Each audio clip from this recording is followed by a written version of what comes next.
आज हम भारत के इतिहास की एक बहुत ही दिलचस्प कहानी पर नजर डालेंगे। ये कहानी है भारत के पहले महान साम्राज्य की। कैसे वो बना, कैसे वो अपने शिखर पर पहुंचा और फिर कैसे ताश के पत्तों की तरह बिखर गया। तो चलिए इस कहानी को एक बहुत ही बुनियादी सवाल से शुरू करते हैं। आखिर एक साम्राज्य बनता कैसे है? क्या चीजें लगती हैं उसे बनाने में? और फिर वही साम्राज्य तबाह क्यों हो जाता है? हमारी कहानी शुरू होती है प्राचीन भारत से। कल्पना कीजिए एक ऐसी धरती की जो कई शक्तिशाली और हमेशा आपस में लड़ने वाले राज्यों में बटी हुई थी। सोचिए जरा, उस समय कोई एक भारत नहीं था, बल्कि 16 बड़े बड़े राज्य थे जिन्हें महाजनपद कहा जाता था। और ये सब एक दूसरे से लगातार जंग में उलझे रहते थे। मतलब एकता का तो सवाल ही नहीं उठता था। पर इन 16 महाजनपदों में से एक ऐसा था जिसके पास कुछ खास था, एक ऐसा फॉर्मूला जिससे वो बाकी सब पर हावी हो सकता था। और उस राज्य का नाम था मगध, जो आज के बिहार का इलाका है। तो सवाल ये है कि मगध इतना ताकतवर बना कैसे? देखिए, इसके पीछे 3 बड़ी वजहें थीं। एक, उनके पास झारखंड का लोहा था, जिससे उस जमाने के सबसे अच्छे हथियार और औजार बनते थे।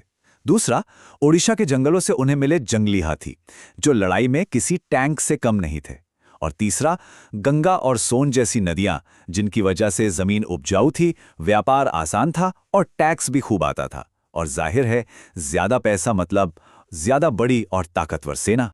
अब भारत में जब ये सब चल रहा था, तभी पश्चिम से एक ऐसी आंधी आई जिसने यहाँ शक्ति का पूरा समीकरण ही बदल कर रख दिया।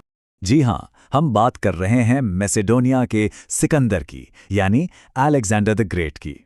उसका सिर्फ एक ही सपना था, पूरी दुनिया पर फतेह हासिल करना।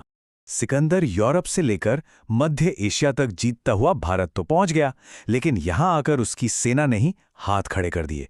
सालों से लड़ते लड़ते वो थक चुके थे।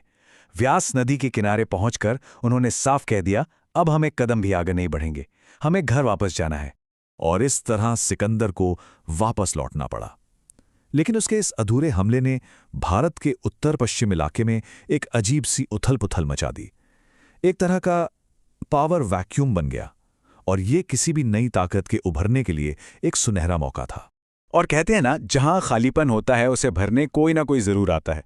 इसी उथल-पुथल के बीच से एक ऐसे नायक का उदय हुआ जिसने बिखरे हुए भारत को एक करने का सपना देखा, और उस नायक का नाम था चंद्रगुप्त मौर्य। तो जब सरहद पर यह सब ड्रामा चल रहा था, चंद्रगुप्त मौर्य ने मौके का फायदा उठाया और मगध के कमजोर हो चुके नंदवंश को हराकर सिंहासन पर अपना कब्जा जमा लिया। लेकिन मगध पर कब्जा करना तो बस शुरुआत थी, असली परीक्षा तो अभी बाकी थी। सिकंदर के जाने के बाद उसके सबसे काबिल जनरल सेल्यूकस निकेटर ने भारत पर फिर से हमला कर दिया। अब एक तरफ था भारत का नया सम्राट और दूसरी तरफ सिकंदर का वारिस। और इस लड़ाई का नतीजा कमाल का था। चंद्रगुप्त ने न सिर्फ सेल्यूकस को हराया, बल्कि शांति समझौते में ऐसी शर्त रखी जो किसी ने सोची भी नहीं होगी। उन्होंने आज के अफगानिस्तान समेत एक बहुत बड़ा इलाका अपने साम्राज्य में शामिल कर लिया। ये एक बहुत बड़ी सैन्य और कूटनीतिक जीत थी। और इसी के साथ इतिहास में पहली बार एक ऐसे साम्राज्य का जन्म हुआ जिसका झंडा लगभग पूरे भारतीय उपमहाद्वीप पर लहरा रहा था। उत्तर में हिंदू कुश की पहाड़ियों से लेकर पूर्व में बंगाल तक और कश्मीर से लेकर दक्षिण के बड़े हिस्सों तक साम्राज्य अपने शिखर पर था।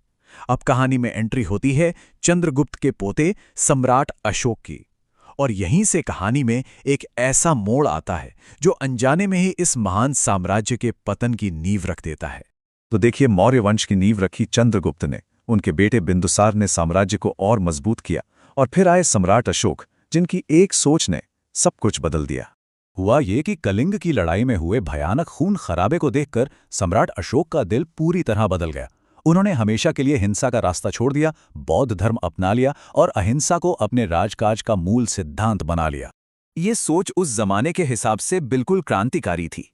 देखिए, पारंपरिक राजधर्म कहता था कि राज्य की सुरक्षा के लिए, शांति बनाए रखने के लिए युद्ध जरूरी है, लेकिन अशोक की नई नीति कहती थी कि असली शांति सिर्फ अहिंसा और कूटनीति से ही आ सकती है। और अब हम आते हैं कहानी के आखिरी हिस्से पर, कि कैसे शांति और अहिंसा की इसी नीति ने अनजाने में ही साम्राज्य के पतन का रास्ता तैयार कर दिया। देखिए, अशोक एक महान और ताकतवर सम्राट थे, लेकिन उनके बाद जो राजा आए वो बहुत कमजोर निकले। शायद अहिंसा की नीति को चलाने के लिए भी ताकत की जरूरत होती है। नतीजा ये हुआ कि अशोक के उत्तराधिकारी उत्तर पश्चिम से हो रहे यूनानी हमलों का सामना ही नहीं कर पाए।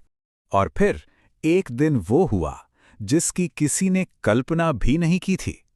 आखिरी मौर्य सम्राट बृहद्रथ अपनी सेना का निरीक्षण कर रहे थे।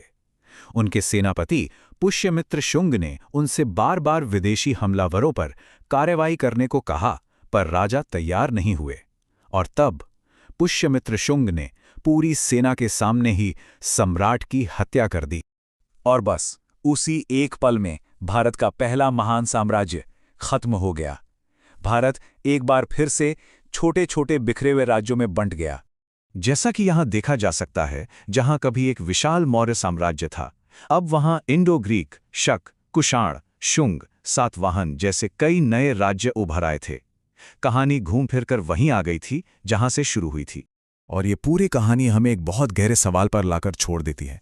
क्या इतिहास सच में बस एकीकरण और बिखराव का, एकता और अराजकता का एक कभी न खत्म होने वाला चक्र है? एक सोचने वाली बात है।